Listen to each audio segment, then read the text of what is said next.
Hello students, we had studied about the van der Waals equation. हमने van der Waals equation पढ़ ली थी which is applied to all the gases, right? क्या है P plus A n square upon V square V minus NB, right, is equal to nRT. यही है van der Waals की equation. ठीक है, अब इसमें A और B को थोड़ा सा और समझते हैं. हम उनकी यूनिट्स निकालते हैं. Units of A and B, right. A और B की हम क्या करेंगे, यूनिट्स निकालेंगे.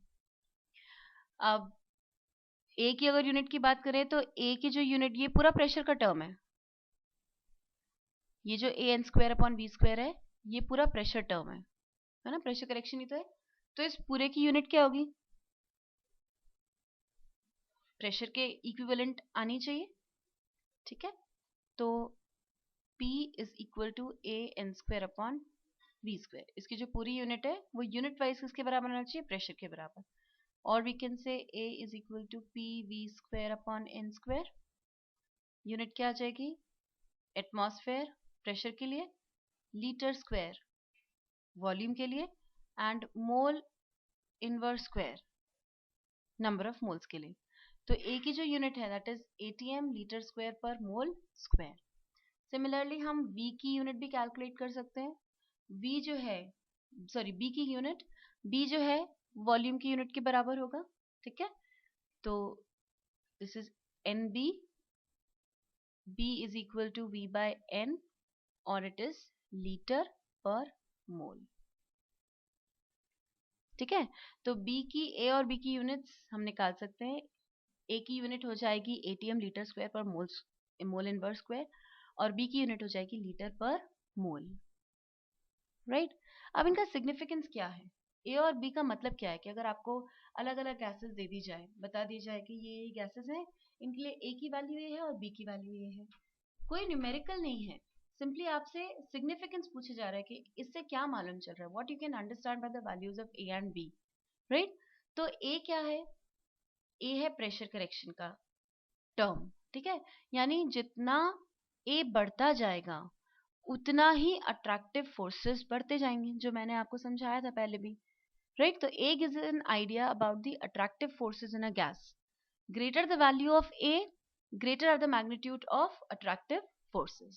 ऐसे ही B हमें क्या दे रहा है, B याद है एक्सक्लूडेड वॉल्यूम था. वॉल्यूम ऑफ पार्टिकल्स, अगर हम एक मोल में कंसिडर कर लें पार्टिकल्स, तो उनका जो वॉल्यूम होगा वो क्या होगा, B, which is known as excluded volume.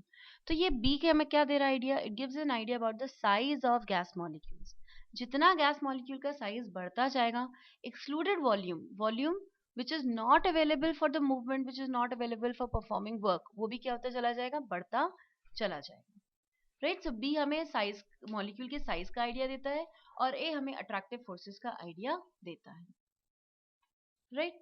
एक टर्म और आता है that is known as Boyle's temperature. Boyle's temperature,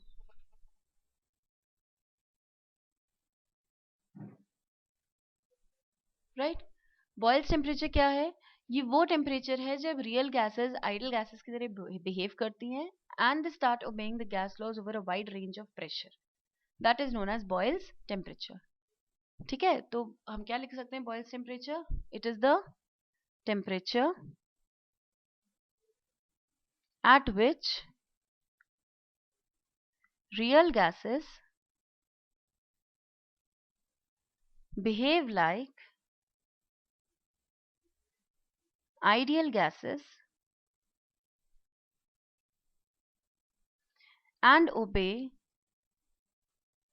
the ideal gas equation over a wide range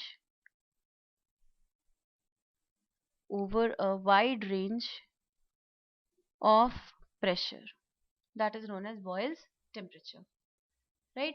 अब बॉयल्स टेम्परेचर को जब हमने डिराइव किया मैथमेटिकली, तो it came out to be, suppose हम इसको TB से डिनोट कर रहे हैं, it is A upon RB. ठीक है, or it is 1/2 Ti. What is Ti? Ti is the inversion temperature,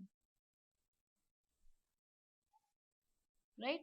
तो बॉयल्स टेम्परेचर का मतलब यही है कि ऐसा टेम्परेचर, वो टेम्परेचर की वैल्यू जब रियल गैसेस क्या कर रही हैं, काफी हद तक आइडियल गैस बिहेवियर शो कर रही हैं, और वाइड रेंज ऑफ प्रेशर पर भी वो क्या कर रही है, प्रेशर चेंज होने से भी उनका बिहेवियर चेंज नहीं हो रहा, they are behaving ideally, right? Now we can explain the behavior of real gases by van der Waals equation. जो van der Waals equation हमने बनाई है वो रियल गैसेस पर तो अप्लाई हो ही रही है, क्योंकि हमने उनमें वॉल्यूम करेक्शन और प्रेशर करेक्शन अप्लाई कर लिया, पर वो आइडियल बिहेवियर को भी एक्सप्लेन करती है. सो हम इसको समझ लेते हैं थोड़ा सा कि क्या है ये चीज. This is the explanation of behaviour of real gases by van der Waals equation.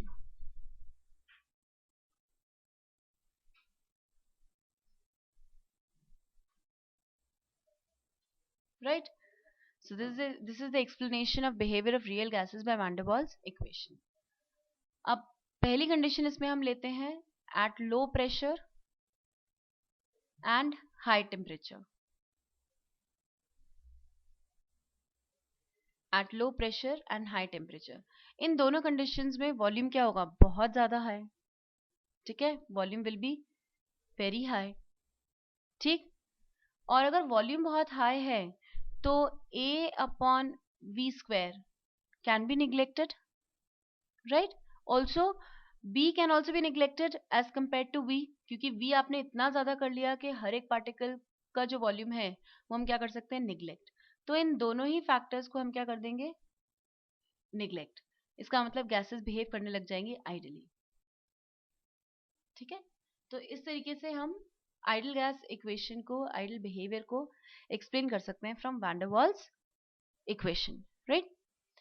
अब ये जो डेविएशन है आइडियल बिहेवियर से, इसको हम एक और क्वांटिटी के रिस्पेक्ट में स्टडी करते हैं, that is known as compressibility factor. Compressibility factor denoted as Z, right? ये भी एक तरीका है, हम आइडियल बिहेवियर से कैसे वो गैसेस डेविएट हो रही हैं स्टडी कर सकते हैं. Z is PV/RT. जो कंप्रेसिबिलिटी फैक्टर है, दिस इज फॉर 1 मोल, हम n मोल के लिए लिख सकते हैं PV/nRT. For an ideal gas,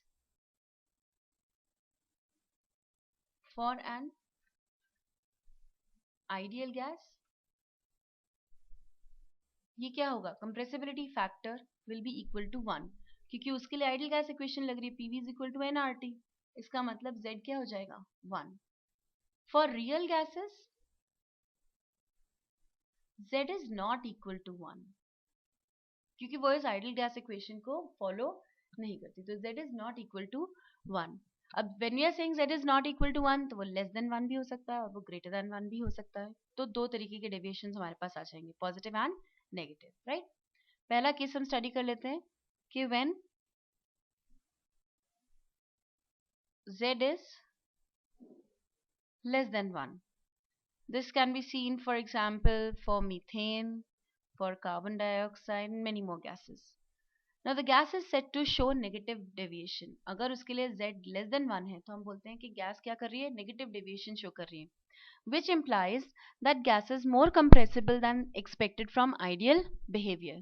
जितना हम उसको ideally expect कर रहे हैं कि उसको इतना कंप्रेस हो जाना चाहिए, वो उससे कहीं ज्यादा कंप्रेसिबल है. इसका मतलब उसमें अट्रैक्टिव फोर्सेस बहुत स्ट्रांग है. This is due to the predominance of attraction forces among the molecules of gas, right? दूसरा केस हम ले सकते हैं, तो इसमें जब हम नेगेटिव डेविएशन शो कर रहे हैं, इसका मतलब गैस मोर कंप्रेसिबल है. तो gas is more compressible, it means more attractive forces,